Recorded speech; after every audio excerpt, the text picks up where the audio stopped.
Good evening and welcome to the commemorative area of the Australian War Memorial for this special last post ceremony. My name is Jennifer Surtees. Shortly, a current serving member of the Australian Defence Force will read tonight's story.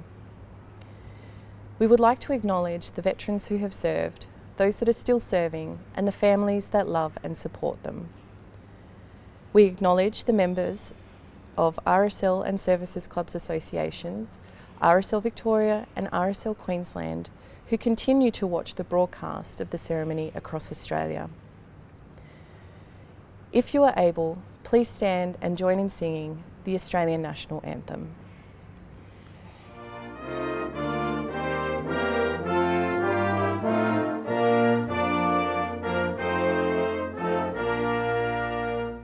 Australians, oh, let us rejoice, for we are young and free. We've golden soil and wealth for toil, our home is girt by sea. Our land abounds in nature's gifts of beauty rich and rare. In history's page let every state advance Australia fair. In joyful strains then let us sing, advance Australia fair. The Australian War Memorial was the vision of Charles Bean, Australia's First World War official historian. Bean landed with the Australian troops on Gallipoli and stayed with them at the front through to the end of the war. The idea of this national memorial and museum came to him at Pozières, France, in the depths of the bloody fighting of 1916. Bean's idea was that this would be a place where families and friends could mourn loved ones buried in faraway places. It would also be a place that could help all Australians understand what these men and women had endured and what they had done for us. Bean's vision, to which we remain true, is best expressed as inscribed in the entrance to the memorial's galleries. Here is their spirit, in the heart of the land they loved, and here we guard the record which they themselves made. Now we will hear the story behind just one of those on the Roll of Honour, which lists the names of more than 102,000 men and women who have given their lives for us in war and on operations for more than a century. Good evening, my name is Leading Aircraftswoman Brittany Sainty and I'm currently serving with the Royal Australian Air Force. Today, we remember Signalman Robert Charles Hammont Dodwell, who was killed serving in the light cruiser HMAS Perth on the 1st of March 1942 during the Battle of Sunda Strait. Robert C.H. Dodwell was born on the 3rd of September 1920 in Brisbane, Queensland. He was the only son of Robert H. and Ethel Dodwell. The couple also had two daughters. Robert H. Dodwell had been a commissioned officer in the Colonial Queensland Rifles and subsequently took up a position in the Ordnance Department with the honorary rank of captain. The family lived in Yeronga, a southern Brisbane suburb, with Robert C.H. Dodwell attending Brisbane Grammar School. His father died in late January 1939. On his 19th birthday, the 3rd of September 1939, the day war was declared, Dodwell enlisted into the Royal Australian Navy.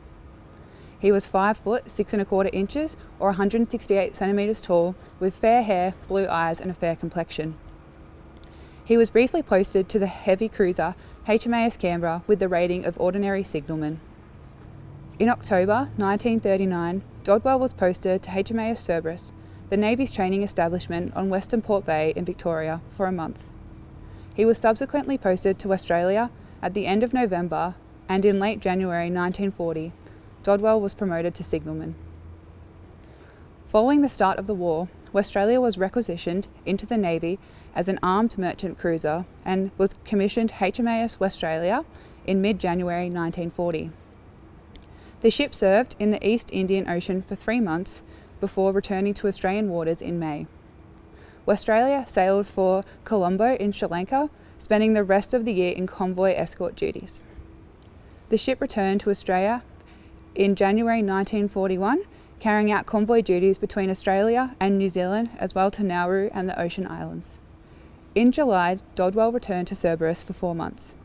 On the 7th of November, he was posted to the light cruiser HMAS Perth. Armed with 8 6-inch guns, the cruiser had only returned to Australian waters a few months earlier after its successful deployment in the Mediterranean.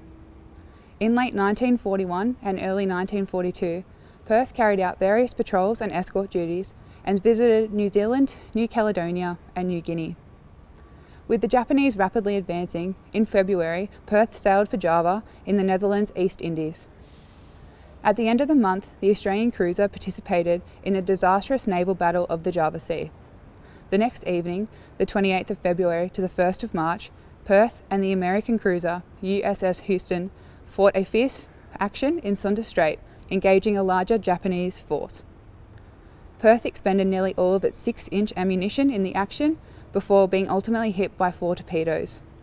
The ship sank at 12:25 a.m. on the 1st of March. Houston also sank soon afterwards. Just over half of Perth's company, 353 officers, ratings and civilians were killed or drowned in the action, including Dodwell. He was 21 years old. The survivors were rescued by the Japanese, but the Australian sailors spent the next 3.5 years as prisoners of war. Another 106 men from Perth died in captivity as prisoners of the Japanese. Robert Dodwell's name is listed on the Roll of Honour among more than 40,000 Australians who died fighting in the Second World War. This is but one of the many stories of courage and sacrifice told here at the Australian War Memorial. We now remember Signalman Robert Charles Hammont Dodwell, who gave his life for us, for our freedoms, and in the hope of a better world.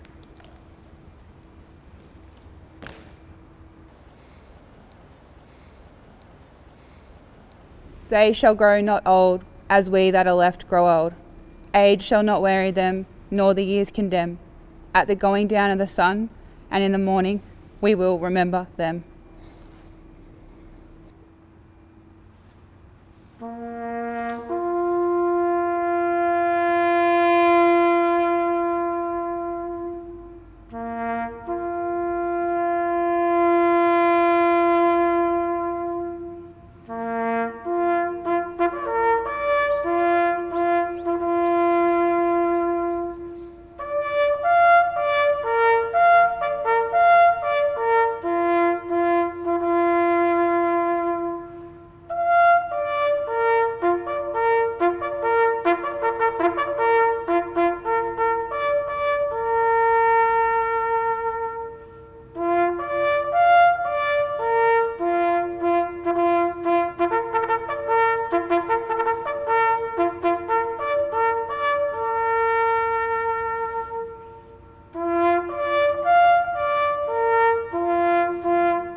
Lest we forget.